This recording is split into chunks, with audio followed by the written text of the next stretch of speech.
আরে জামাই, তোমরা কখন আসলা? আরে থাক থাক বাবা, এই তো কিছুক্ষণ আগে। ভালো আছেন? ভালো তো আছি। তো বাবা, তুমি আসছো আমি তো জানতাম না। আমি তো বাজার থেকে বৌমার জন্য একটা কাপড় নিয়ে আসছি। তোমার জন্য তো আমি কিছু আনি নাই রে বাবা। কি যে বলেন আব্বা, আমার জন্য আনতে হবে কেন? আমি কি আর নতুন জামাই আছি? আমরাও তো ওই রেজাউলের বউর জন্য কাপড় নিয়ে আসছি।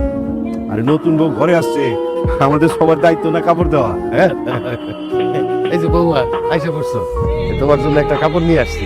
দেন।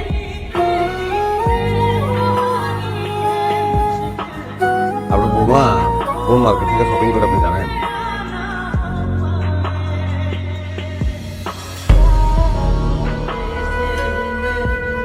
কত নিচ্ছে কথা? দাম জানতে হবে না, আমার এটা খুব পছন্দ হয়েছে। তুমি গ্রামে আসছো, একটু এসব রং ঢং করতে ইচ্ছে করতেছে, ঠিক আছে, কিন্তু স্মার্ট তো ঢাকা নিয়ে যেতে পারো। আব্বা, আপনি এই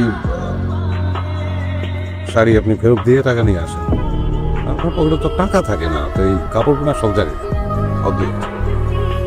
বাবা কাপড়টা আমাকে দিন, আমি এটা পরবো, খুব সুন্দর হয়েছে। থাক না,